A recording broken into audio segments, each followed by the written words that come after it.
What's up, everybody? Welcome to another episode of Untitled Project / Finding Happiness. So I was laying in bed and I couldn't sleep, and I realized that I really wanted to uh, work on a video. I just had that sort of manic wheel turning in my head. So I hopped on, and I don't have a script or a plan or anything like that. And it's just kind of a free-form thing now. I think I like it like that. So, last time I was talking about the essence of monkeying, just monkeying around, using that to your advantage in life. The one drawback that comes with monkeying around is that monkeys fuck up sometimes, man. Monkeys fuck up. I fuck up. You fuck up. Sometimes there's small things that are easy to fix, and sometimes they're royal fuck ups. But the thing about those fuck ups is most of the time, they're not as big of a deal as you might think they are. Yeah, in the moment it's going to be this and that. Oh, I fucked up so bad, so embarrassed, so broken. But then it fades. Sometimes it's hard to fade. Sometimes it latches on and becomes this little fucking hard nugget in your soul. And it's hard to get rid of that. And I don't think that there's a lot of good ways to just shrug that out. But I do think there are ways. I think it's just part of our nature to fuck up sometimes. You're hearing my dog. That's my puppy dog. Hey, Crypto.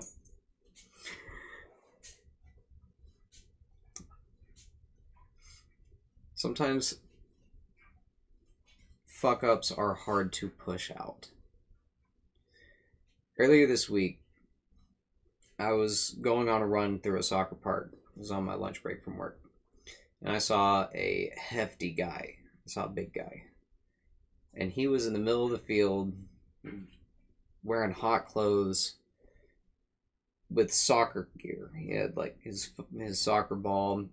He had some various cones and stuff set up, and he was getting it. He was running his drills. He was doing his push-ups and jumping jacks, and I was watching him. And normally I'd keep to myself.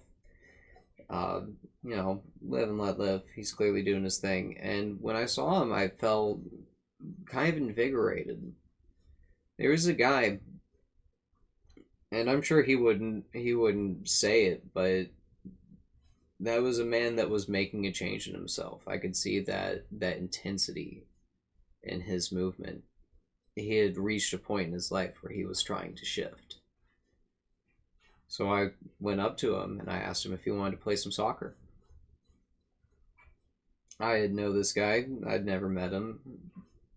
He just looked like a big sweaty guy. And whenever I approached him, he had this look of oh God, this guy, why is he coming near me? And just melted away as soon as I approached and said, hey man, you want to kick around the ball a little bit? So we chatted, learned about him. Turned out I worked with his wife. Who would have guessed? And we played soccer for a while. I got to know him. And I, gave him some tips. He was talking about he hates running on the treadmill, so he took up soccer because it's a way that he can move. And I was like, hey man, if you're trying to move a lot, you might enjoy trail running more.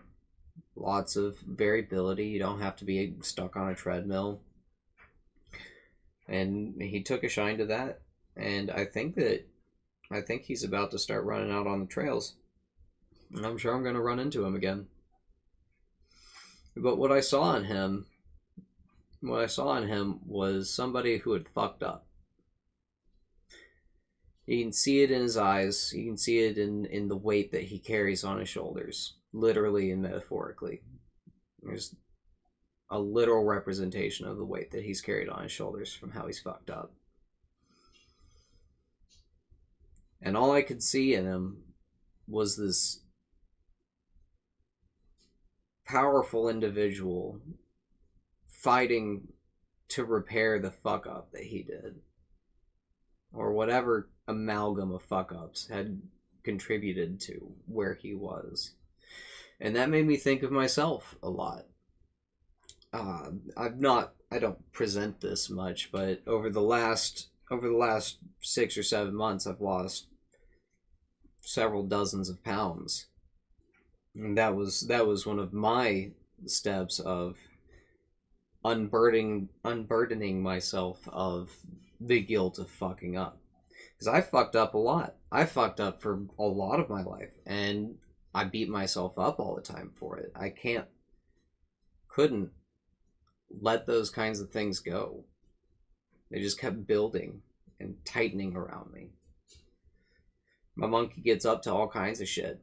Sometimes it doesn't think very well. Sometimes it just does what it does. But life's a journey of fuck-ups. You learn from every single one of them. Hopefully. Hopefully you learn from every single one of them. And then you learn how to let them go. That's one of the most important things that you can do for yourself in life. That's the thing that's going to improve your life more than anything else.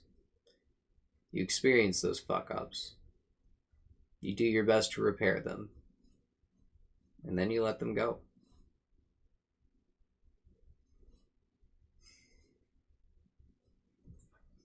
Life's weird, man. There's a lot of good and bad all mixed together, and sometimes it's not clear which is which. The best thing you can do for yourself is to take it easy on yourself. You need to be your biggest fan, not your own bully. If you're putting yourself down, then you'll never get up. All the friends, family, and support that you have, they can help you when you're stumbling, but they can't make you walk. They can't make you stand up. You have to do that. Fuck ups suck. It's just how it is. They can either bury you or build you. It's up to you. Sometimes you're going to be buried for a little while. Sometimes it's going to be hard to breathe. It's going to be suffocating. But you can get through it. You can get through it every single time. I believe in you. I have absolutely no doubt in my mind. Every day I see somebody who looks like they've turned the corner and they're turning their life around. I did it. I was a sad little roly-poly slug. I was rotund and miserable.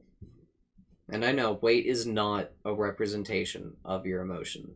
It can be, but for me it definitely was. I ate a lot. And I turned it around. And yeah, it took some outside help. It absolutely took some outside help to make me remember that I can do that. But the only way forward is for you to take that step. Nobody else can take it for you.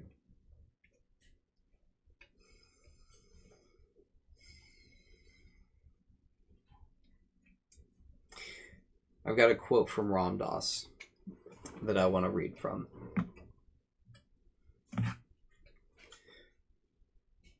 The most important aspect of love is not in giving or the receiving. It's in the being. When I need love from others or need to give love to others, I'm caught in an unstable situation. Being in love, rather than giving or taking love, is the only thing that provides stability. Being in love means seeing the beloved all around me. Ram Dass is good stuff. And I don't think that quote just means how you interact with other people. I think that quote is how you interact with yourself. Your love for yourself is not transactional. There's no, if I can do this, then I'm allowed to love myself. Or, I couldn't do this, and I need to punish myself. That love is a continuous stream. It's not the same as self-confidence. It's not the same as motivation. It is an appreciation for yourself. And I think that expands to others. But it starts with the self. It's a work in progress. I'm learning to love myself every day. And I stumble and fall all the time. But I know that I'm getting stronger and getting faster and better at maintaining that consistent appreciation of myself, my surroundings, my family, and my friends. And total strangers I meet at the park. Everybody deserves to feel that love for themselves. And the more of that love that we feel, the happier that we all get. I feel like I can go back to sleep now. I'm signing out. Peace.